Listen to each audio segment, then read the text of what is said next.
Assalamualaikum warahmatullahi wabarakatuh. Perkenalkan, nama saya Muhammad Riko Triputra, NIM 2020144353 dari Prodi PGSD.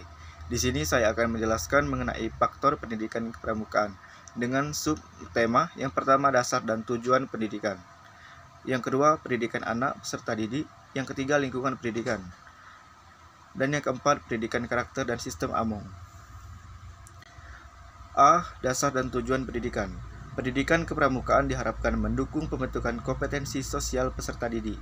Di samping itu juga dapat digunakan sebagai wadah dalam pembuatan pembelajaran berbasis pengamatan maupun usaha kompetensi pembelajaran. Pendidikan ini dilaksanakan dengan menggunakan prinsip dasar pramuka, yakni yang pertama, iman dan takwa kepada Tuhan Yang Maha Esa. Yang kedua, peduli terhadap bangsa dan tanah air. Dan yang ketiga, peduli terhadap diri sendiri. Dan yang keempat, taat kepada kode kehormatan. Tujuan kepramukaan, pada dasarnya, kegiatan kepramukaan memiliki tujuan untuk melatih generasi muda agar memaksimalkan setiap kompetensi yang ada, baik itu intelektual, spiritual, sosial, dan fisik. Selain itu juga sebagai pembentuk karakter kepribadian akhlak yang mulia sebagai generasi bangsa dan juga sebagai penggali potensi diri para generasi muda. Selanjutnya, B. Pendidik dan peserta didik. Proses pendidikan bagi peserta didik ditunjukkan dengan pencapaian tujuan gerakan pramuka.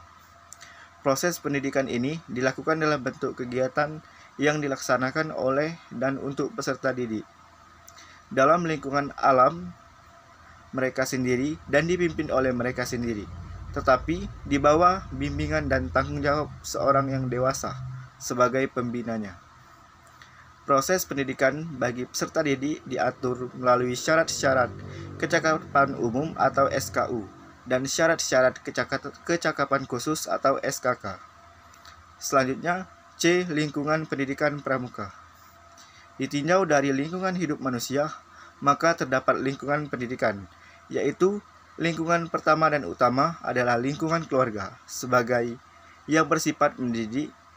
Yang kedua, lingkungan sekolah yang bersifat melaksanakan program-program pendidik atau pengajaran dan bimbingan.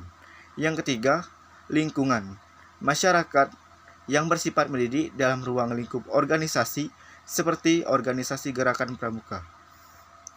Dan yang terakhir, D. Pendidikan karakter dan sistem among pramuka. Pendidikan karakter di gerakan pramuka salah satunya dengan sistem among atau pembina.